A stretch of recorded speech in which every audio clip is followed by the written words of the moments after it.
This is the Lenovo Yoga Slim 7 Pro. I skipped the Macbook Air M1 and M2 for this one.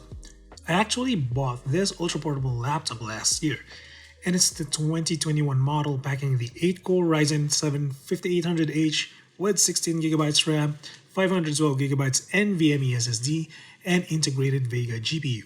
Since this was on sale, the price went from 64,995 pesos to 58,995.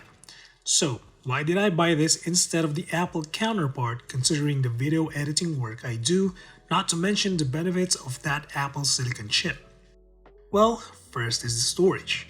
Apple MacBooks still come with 256GB out of the box, and upgrading is still expensive.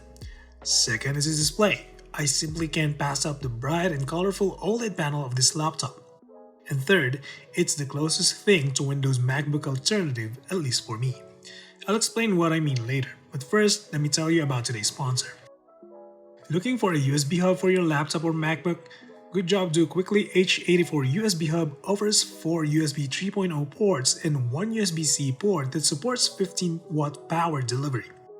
With it, the hub lets you connect hard drives with up to 10 terabytes, while providing more connectivity to your portable computer. The hub also features a USB-C and USB-C to USB-A connector for ease of use. The H84 hub comes in 15cm and 50cm length, but you can get other types of hubs as well with different sets of ports that suits you best. Good Job Do Quickly's hub is available in Shopee Philippines. You can check the links below as well as the discount code for this hub. The Slim 7 Pro OLED lives up to its name. At 1.38 kilograms, it's a slim and lightweight ultra-portable laptop that won't be a problem for anyone looking for a light portable computer. I could barely feel it in my backpack. The all-aluminum chassis feels solid, great, and premium. The hinge has a slight raise to make it a bit easy to open the lid, and the bezels of the display, despite having unequal and relatively thick bezels on the top and bottom portions, hardly affect the premium quality of this laptop. There is a 720p camera that's clear enough for a video conference, although it doesn't have a physical cover to block the view of the lens. Lenovo's Vantage software lets you disable camera software access with the press of a button. Speaking of buttons and privacy, one thing I wish the Slim 7 Pro has is a fingerprint scanner. There's a power button on the right side of the chassis, but the only way to unlock to log in here is using facial unlock or entering a PIN. To be fair, face unlock is fast and 90% accurate even in challenging lighting. But it's still not as convenient as having a fingerprint scanner during the times it fails, especially when you have a hat or eyeglasses on. As for the ports, this laptop still offers more than MacBook Air. There is a headphone mic jack and one USB-A 3.1 Gen 1 on the right side and two USB-C 3.1 Gen 2 ports on the left side. Both lack Thunderbolt support, but both ports supports 95-watt charging, power delivery, and video output.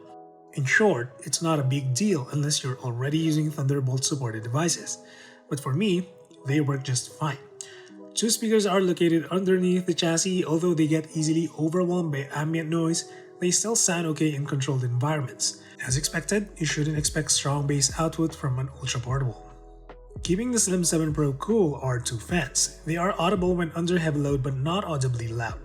The chiclet keyboard supports white backlighting and can be configured in 3 modes, which are auto, high brightness, and low brightness. As for the key themselves, they require a bit of actuation force, but they are spaced out well and doesn't tire my fingers even after typing for at least an hour. The smooth touchpad is responsive and relatively spacious. There were times when palm rejection misses, but for the most part, it works. Outside that and the mushy keys at times, I still like the keyboard overall. What I really like about the Slim 7 Pro is the display. It's a 2.8K 16x10 HDR OLED display capable of almost 450 nits. In the real world, it means the panel is bright enough to withstand outdoor light on a bright sunny day. Although I've used the VivoBook OLED before, the calibration of the Slim 7 Pro feels much closer to an IPS since the VivoBook felt like it had an oversaturated panel. Only time will tell how the OLED will handle burn-in, but in the 4 months I've used this laptop, I've yet to see any permanent marks on the screen. Oh, did I mention it also has a 90Hz screen? It may not be a big deal to some, but that extra 30Hz sure does make this laptop feel significantly smoother. The only downside to this kind of screen is that it's a reflective panel. So against a bright background like a window, it's gonna obscure what's shown on the screen. Last but definitely not least is the performance. Is it a big deal to use an older Ryzen 7 5800H, especially when you have the Ryzen 6000 mobile series out already? The straightforward answer is no. This 8-core CPU with hyper-threading still packs a punch.